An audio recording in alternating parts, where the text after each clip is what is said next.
Hey guys, tonight we're going to explore how one of the most miserable parts of daily medieval life, living in a constant cloud of smoke, accidentally kickstarted the European Renaissance. You find yourself in a world without one of the simplest comforts you know, a proper chimney. And the desire to solve the simple, irritating problem of getting smoke out of a room would eventually lead to private libraries, new forms of architecture, and even help spread the very ideas that reshaped the world. You probably wouldn't expect that the greatest explosion of art and science in 1,000 years owes a small debt to a few noblemen who were just sick of their eyes watering at dinner. It's a strange and winding path, but a fascinating one. So, before you get comfortable, take a moment to like the video and subscribe, but only if you genuinely enjoy what I do here. Feel free to post your location and what time it is where you are. It's always amazing to see where everyone is drifting off from. Now, dim the lights, maybe turn on a fan for that soft background hum, and let's ease into tonight's journey together. You are sitting on a rough-hewn wooden bench. The air is thick, not just with the smell of damp earth and unwashed bodies, but with a pervasive, biting smoke that stings your eyes and catches in the back of your throat. Welcome to the Great Hall, the central hub of life in a modest 12th century manor. This single cavernous room is your kitchen, your dining room, your living room, and for many, your bedroom. In the center of the space, a pit in the floor cradles a large crackling fire. This is your central heating, your stove, and your only source of significant light, all rolled into one. It is also the source of the relentless smoke. You look up. High above, lost in the gloom of the vaulted ceiling, you can just make out the rafters, blackened and sticky with years of accumulated soot. There's a small, louvered hole in the roof, a simple vent meant to let the smoke escape. It's a nice idea in theory, but in practice, it's about as effective as trying to empty a bathtub with a teaspoon. Most of the smoke, lazy and heavy, decides to stay, hanging in the air as a permanent, hazy fog that blurs everything more than 20 feet away. The tapestries on the far wall, depicting some faded hunting scene, are grimed with a grey film. The very air has a taste, acrid and oily. This was the reality of indoor life for centuries. The central hearth, or open fire pit, was the standard model. A mainstream historical fact is that for most of the early medieval period, buildings simply weren't designed with smoke in mind, beyond a simple hole in the roof. The architecture was built around the fire, not the other way around. You see people coughing, their faces ruddy, and their eyes perpetually narrowed against the sting. It's a shared, communal misery that no one really questions. It is simply the way things are. You learn to live with the haze, with the constant irritation, with the fact that every tunic you own smells vaguely like a campfire. Of course, it wasn't all bad. A quirky tidbit of life in the smokiness is that it had its perceived benefits. From those dark rafters above, you can see sides of bacon and strings of herbs hanging, slowly curing in the smoky air.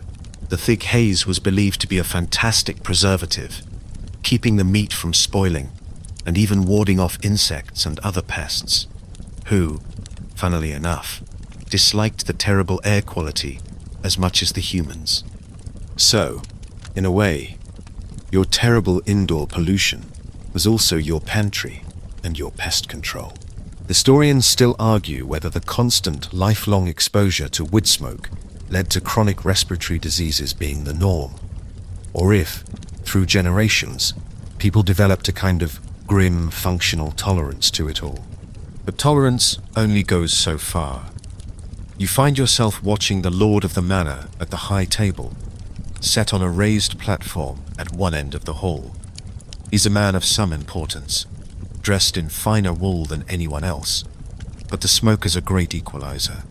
He dabs at his watering eyes with a piece of linen, trying to maintain his dignity while chewing on a piece of roast chicken that tastes, like everything else, of soot.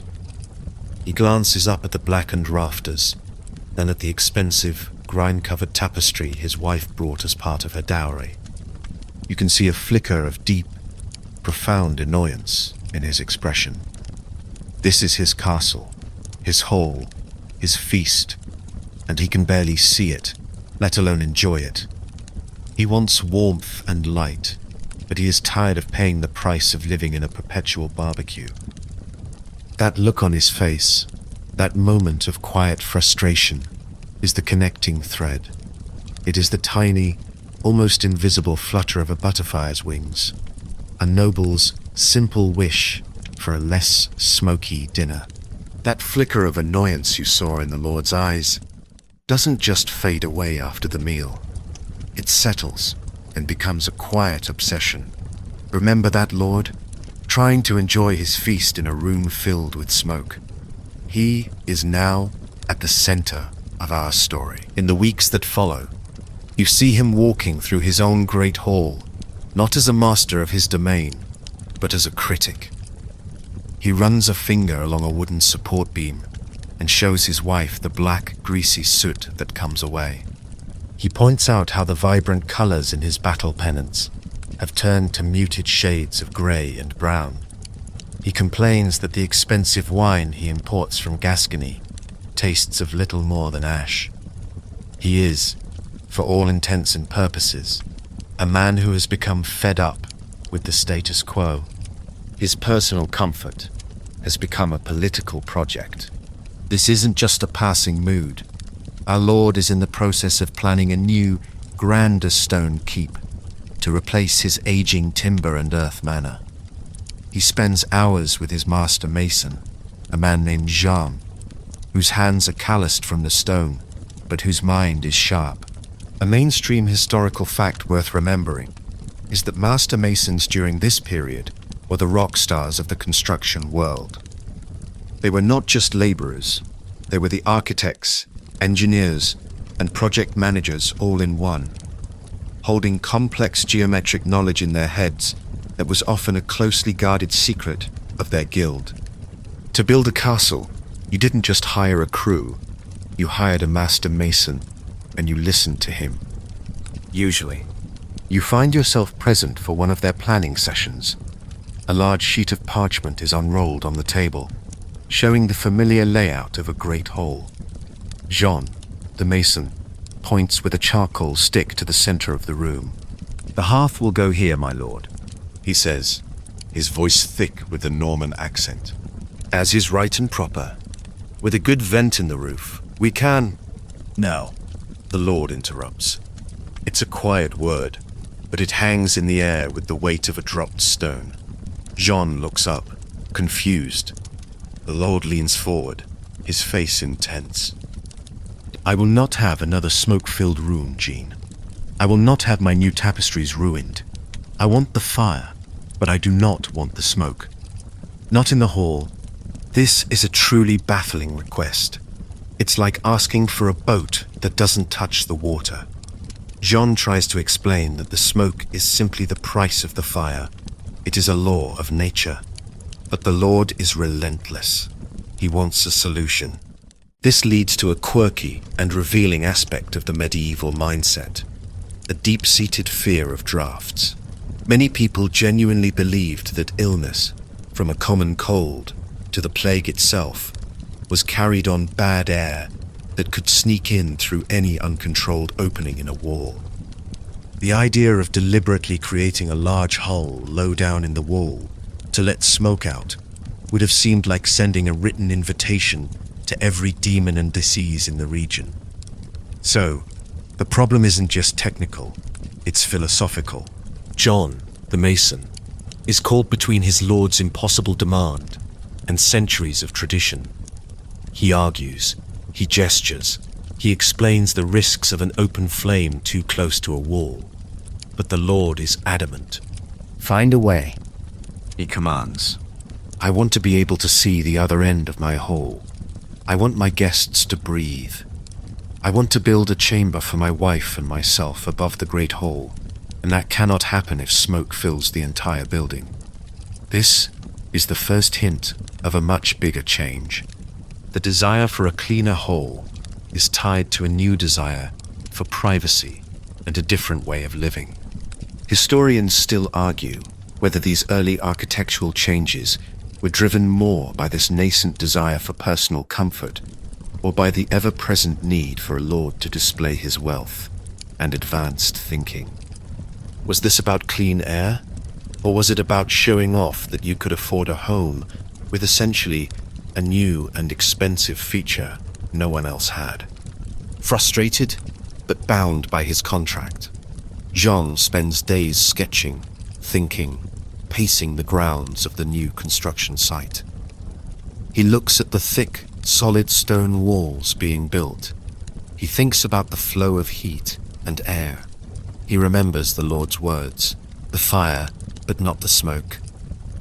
And slowly, an idea begins to form. An idea that goes against everything he knows.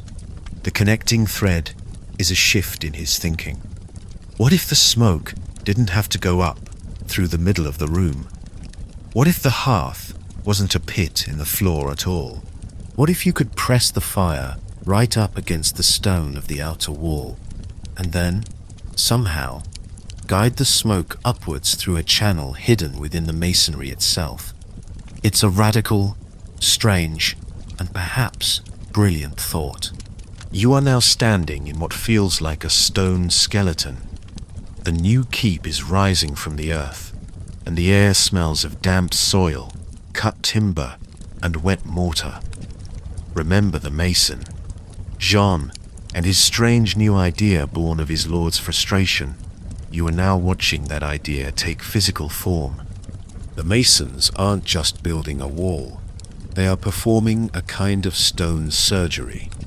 Against the massive outer wall of the great hall, they meticulously construct a recessed alcove, a stone cavern set right into the fabric of the building. It's the hearth.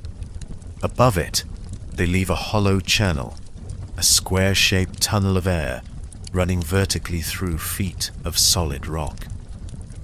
This is the flue. To the other workers, this is bizarre.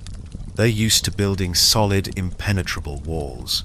Leaving a deliberate, hollow tube up the center seems like a mistake, or even an invitation for structural weakness. The most critical part comes next. Projecting out from the wall, over the hearth, Jean directs the construction of a large, funnel-shaped hood. A mainstream historical fact is that these first fireplaces, known as wall hearths, were not flush with the wall as we know them today. They required these enormous, often clumsy-looking hoods, usually made of timber and plaster, to guide the smoke. The idea was to create a space that would gather the smoke and almost gently persuade it to travel up the flue rather than spill out into the room. It was less about powerful suction and more about hopeful encouragement. Think of it as the medieval version of putting up a polite, "Smoke, please go this way," sign. The day finally comes to test the contraption. The keep is still a shell, but the great hall is complete enough for the experiment.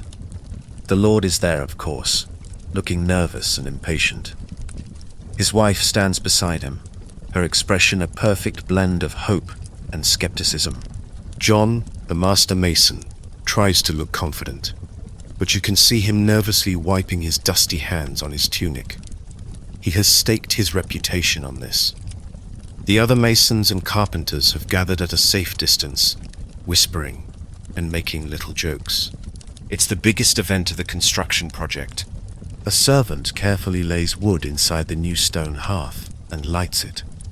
The flames catch, crackling to life. For a moment, it behaves just like any other fire. A plume of grey smoke rises, hits the top of the stone alcove, and then it hesitates. The smoke begins to curl outwards, threatening to billow into the hall, just like the old central hearth would have. A collective groan begins to form from the onlookers. But then, the draft in the flue catches. The column of rising hot air in that stone channel begins to pour. The smoke wavers, and then, almost magically, it gets sucked upwards, disappearing into the dark opening above the hood. It's gone. The fire crackles merrily in its recess, radiating warmth, but the air in the great hall remains astonishingly, breathtakingly clear. There is a moment of stunned silence, followed by a cheer, led by the Lord himself. He is beaming, clapping Jean on the back. But these first chimneys were far from perfect, which leads to a quirky tidbit about their early designs. These initial flues were just wide, straight tunnels. On a calm day, they worked beautifully.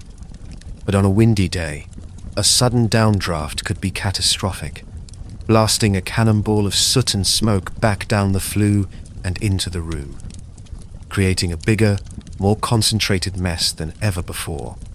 You can just imagine the Lord showing off his new invention to a visiting duke, only for both of them to be covered in a cloud of black gust.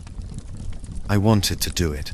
Historians still argue whether the invention of the chimney was a singular eureka moment by one forgotten genius, or, more likely, a gradual, iterative process of trial and error that was happening in various castles and wealthy monasteries across northern Europe around the same time.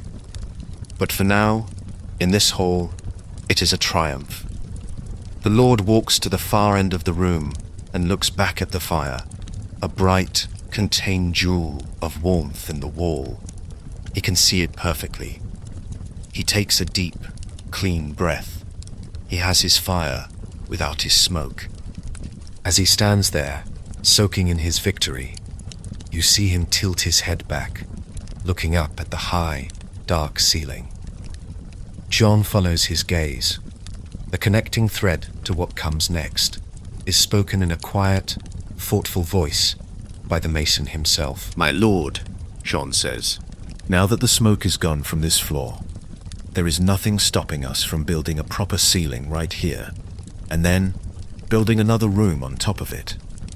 John's suggestion hangs in the air, but only for a moment. Remember his idea of building a second floor now that the smoke was contained. To the Lord, this isn't just a suggestion, it's a revelation. The successful test of the wall hearth was a solution to an old problem, but this new idea is the key to a future he hadn't even dared to imagine. The focus of the construction immediately pivots. The masons and carpenters are given new, even stranger instructions. They are to build a ceiling, not a vaulted roof high above, but a solid, thick floor of timber and plaster right over the great hole, at a height of about 20 feet. You watch as massive oak beams are hoisted into place, their ends set deep into the stone walls. Planks are laid across them, creating a heavy, solid barrier. For the people below in the great hall, the change is profound. The cavernous, smoky void above their heads is gone, replaced by a wooden ceiling that makes the hall feel more contained, more human-scaled. It also makes it darker, as the high roof vent is now entirely blocked off. But the wall hearth, with its bright, clear flame, compensates for the lost light. The space has been fundamentally altered. It has been capped. Then you climb the newly finished, narrow spiral staircase tucked away in a corner. As you ascend, the noise and clatter of the great hall below begin to fade. You emerge into a new room, a space that simply did not exist in castles of this type before. This is the beginning of a major architectural and social evolution. The creation of the solar. A mainstream historical fact is that the solar, from the Latin word solaris, meaning sunny, was a private chamber for the lord and his family, typically built on an upper floor and positioned to catch the most sunlight. It was a room of retreat, a luxury of seclusion that was utterly impossible before the chimney managed the smoke. The air in the solar is different. It's cleaner, quieter. Light pours in through glazed windows, another luxury. and you can see dust motes dancing in the sunbeams, something that would have been invisible in the haze below. There is a bed, large and curtained, a wooden chest for clothes, and even a small table and 2 chairs. More importantly, there's a second fireplace, a smaller version of the one in the hall, built into the wall with its own flue joining the main chimney stack. This room is independently heated. It is a self-contained world. This newfound privacy, however, had its limits. A quirky tidbit about these early private chambers is that our modern idea of being alone would have been completely alien.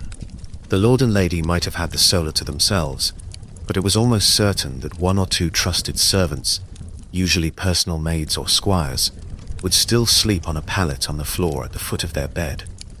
So while they had escaped the communal chaos of the 60 people snoring, coughing, and shuffling around in the great hall, privacy was still a relative term.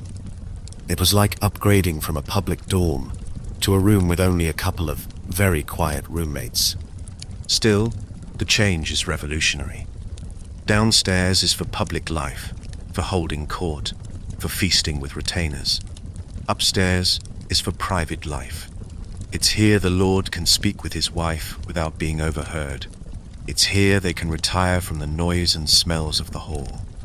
This physical separation begins to create a social one. Historians still argue whether this separation was the goal or the consequence. Was the solar born from a genuine, new desire for personal intimacy, or was it primarily a way to reinforce class structure, physically placing the ruling family on a higher plane than their subjects? You see the Lord and his lady sitting by their private fire in the solar, looking down through a special window, a small, shuttered opening, into the great hall below. They can observe the workings of their household without being seen. They are a part of it, yet separate from it. They have achieved a new level of comfort and control. This architectural innovation, a direct result of solving the smoke problem, has cleaved domestic life in 2. The connecting thread is the visible result of this change from the outside. A traveler approaching this new keep wouldn't just see a stone fortress. They would see a building with 2 stories. They would see windows on an upper floor, and most importantly, they would see the solid stone chimney stack rising proudly from the roof. A clear, unambiguous signal that something new and expensive was happening here. Remember that solid stone chimney stack you saw rising from the roof of the new keep? It does not go unnoticed. You're now looking at the castle from the perspective of a visiting nobleman riding towards it on a fine horse. For miles, the most prominent feature of the building is not its defensive towers or its high curtain wall, but that strange, solid column of stone venting a thin wisp of smoke cleanly into the sky. It is an advertisement. It signals that this lord possesses a level of wealth and technological sophistication that is utterly new. When this visitor enters the great hall, he is shocked not by its size, but by its atmosphere. He can see clear across the room. The tapestries are bright, the air is breathable, and the fire is neatly contained in the wall. Then he is invited upstairs, up that spiral staircase, into the solar.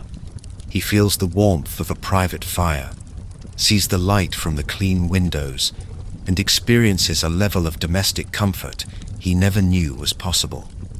He returns to his own home, to his familiar, cavernous, single-room hall with its central fire pit and its permanent cloud of smoke.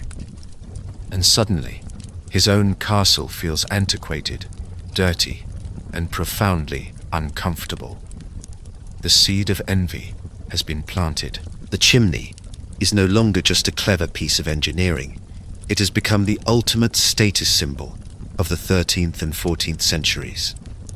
A mainstream historical fact is that the adoption of the chimney and the multi-story private chambers it enabled was an incredibly slow process, trickling down the social ladder over generations.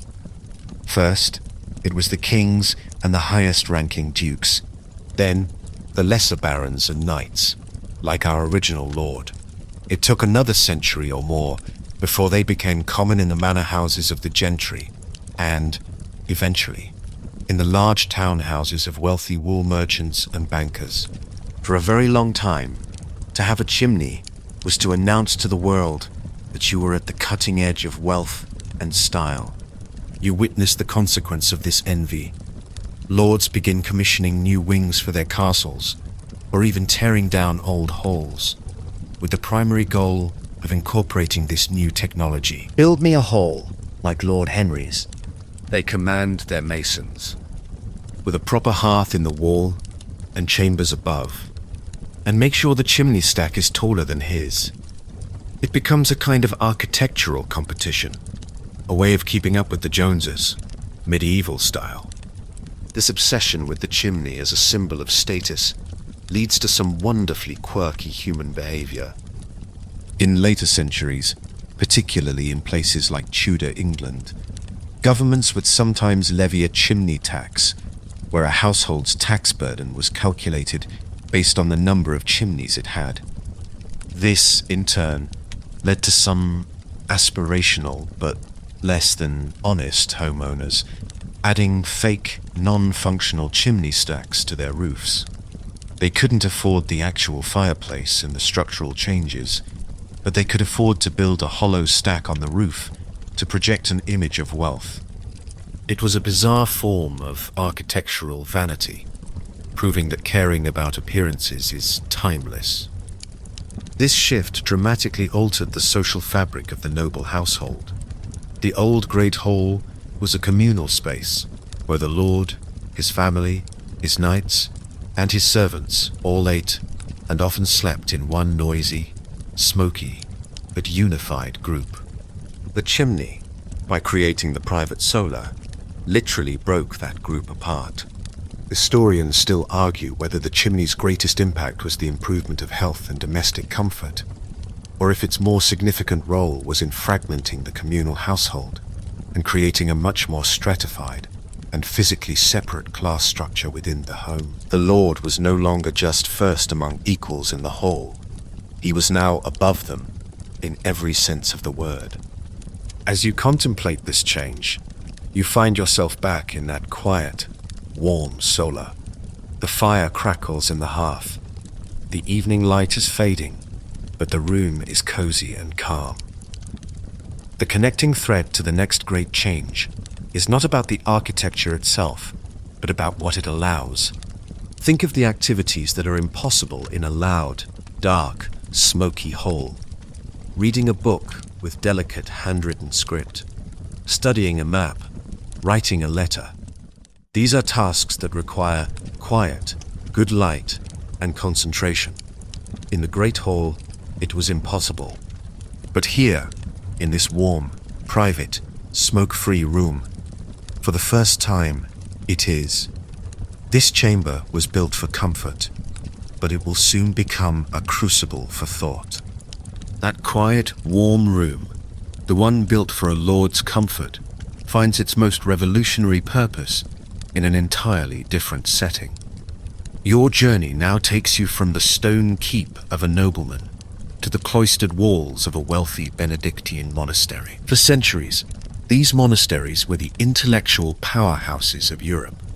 A mainstream historical fact is that before the printing press, nearly every book in existence was a priceless, hand-copied manuscript created by monks in a workshop called a scriptorium. This was the only way knowledge was preserved and transmitted. But you find yourself in a typical pre-chimney scriptorium, and you realize it is a place of quiet, disciplined misery. It's a large, stone-walled room, chosen for its good light, but it is unheated. The church often viewed excessive physical comfort with suspicion, and fires were considered a grave risk to the priceless collection of books. So, the monks who copy the works of Aristotle, the Bible, and Roman histories do so while slowly freezing. You see them at their sloping desks, their breath misting in the air, their knuckles blue with cold. They flex their fingers constantly, trying to keep them nimble enough to hold a quill. Productivity plummets during the winter, when the ink can threaten to freeze in its pot. This is where the chimney works its most profound magic. Just as the nobles grew envious of each other's castles, influential abbots and bishops saw the comfort of the new-fangled fireplaces and wanted them too. At first, a chimney is installed in the abbot's private quarters, but the benefit is too obvious to ignore. Soon, the monastery invests in retrofitting its library and scriptorium. They build a large fireplace in the main library, and more importantly, they begin to construct small, individual cells or cubicles for the monks to work in, called carrels. These small studies are either warmed by the central library fire, or, in the wealthiest monasteries, have their own small shared flues. You are now sitting in one of these new, warmed carrels. The difference is staggering. Outside, a bitter winter wind howls, but in here, a gentle, radiant warmth emanates from a nearby stone hearth. The monk you are watching is no longer shivering. His fingers are relaxed, his movements fluid and precise, as he applies a delicate line of gold leaf to an illuminated letter. He can work for hours on end, deep into the night, without his body rebelling against the cold. His focus is entirely on the text. This comfort had a direct impact, which is revealed by a quirky and very human historical tidbit: the marginalia of manuscripts. Monks would often scribble little complaints in the margins of the books they were copying. Notes have been found that say things like, "The ink is frozen," or "Oh my hand," or a short verse in Irish Gaelic complaining, "It is cold today." These new heated rooms didn't just make the work more pleasant, they made it more possible, reducing the number of monks whose primary thought was their own physical misery. The impact is monumental. A scholar's work is no longer seasonal. The intellectual output of the monastery can continue unabated through the coldest winters. Historians still argue whether the subsequent explosion in the number of manuscripts produced in the 14th and 15th centuries was driven primarily by these vastly improved working conditions, or if it was a response to the growing demand from the newly established universities. But one cannot deny the connection. Comfortable scholars are productive scholars. A warm monk with good light can copy more books and more accurately than a freezing one. The connecting thread to the next stage of our journey is the simple result of this newfound productivity. The shelves in the monastery library begin to fill up. Where there was one copy of a text, there are now 3.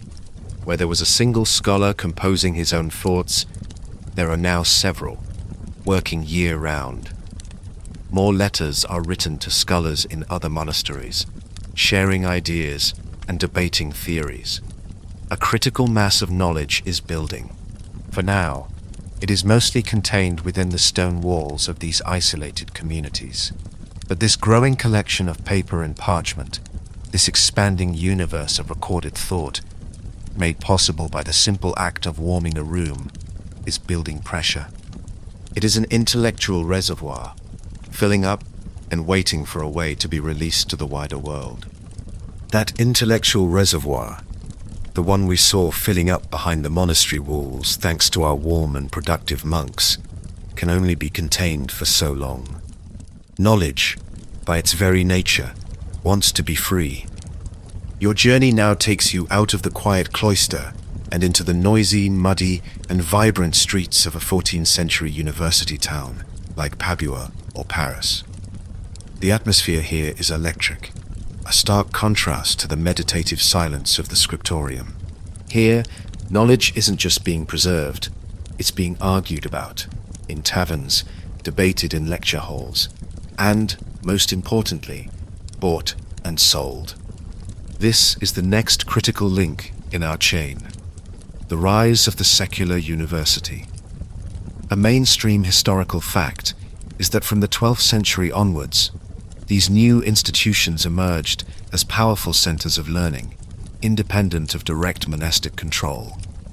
They were corporations of scholars and students, and they created a concentrated, ferocious demand for books and texts that the old monastic system was ill-equipped to handle. A student of law in Bologna, or medicine in Salerno, couldn't wait 3 years for a monk to get around to copying a required text.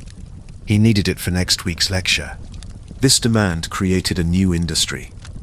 You find yourself in a small, cramped shop near the university. This is a commercial stationer, Librarius. He is not a monk, but a businessman, and he has a clever solution to the problem of supply and demand, which gives us a wonderfully quirky tidbit about the medieval book trade. The Peccia system. The stationer has a master copy of a popular textbook, authenticated by the university's professors. but this book isn't bound. It's a stack of loose gatherings of pages. Or Fear. a student comes in, pays a small fee, and rents a single section, maybe 16 pages. He takes it back to his cold little rented room, and either he or a hired scribe frantically copies it by candlelight. Then he returns that section and rents the next. The whole book is copied in parallel by dozens of different students and scribes across the city. It was a distributed, decentralized, human-powered copying machine. You watch this process unfold. The sheer energy is astounding. Knowledge is literally being torn into pieces, copied, and reassembled all over town. It's faster than the monastic method, but it's still agonizingly slow, expensive, and notoriously inaccurate. Copying errors get introduced, then copied again, breeding new mistakes with each generation of the text. But the system works, just barely, to feed the hungry minds of the university. And where did these stationers get their master copies? Often, they were loaned or purchased from the very monasteries whose libraries have become so full. Remember our chimney-warmed monks? They had inadvertently created the surplus of intellectual capital that was now fueling this new, secular economy of ideas. Historians still argue whether the monasteries were willing partners in this new age, seeing it as their duty to spread knowledge, or if they were reluctant gatekeepers, jealously guarding their collections as their cultural monopoly began to crumble in the face of the university's rising influence. The chimney started this. It created the comfortable rooms that allowed monks to produce a surplus of manuscripts. That surplus, in turn, fed the growth of the universities. And the universities created a new class of people: students, doctors, lawyers, and administrators, who were literate and hungry for more. The connecting thread to our final destination is the growing, unbearable tension in this system. The demand for information is now skyrocketing, far beyond what the Peccia system can handle. Hand copying is the bottleneck. A single book is still a luxury item, costing as much as a small house. The world is now full of literate people with private chimney-heated rooms to read in. The stage is perfectly set. All that is needed is a way to make books as quickly and as cheaply as the demand for them is growing. The pressure for a disruptive innovation is immense. You are now in a workshop in Mainz, Germany, around the year 1450.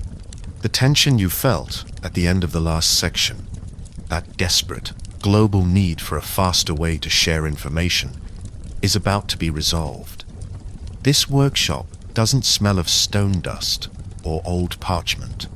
It smells of hot metal, grease, and a new, thick, oil-based ink. Here, a man named Johannes Gutenberg is perfecting an invention.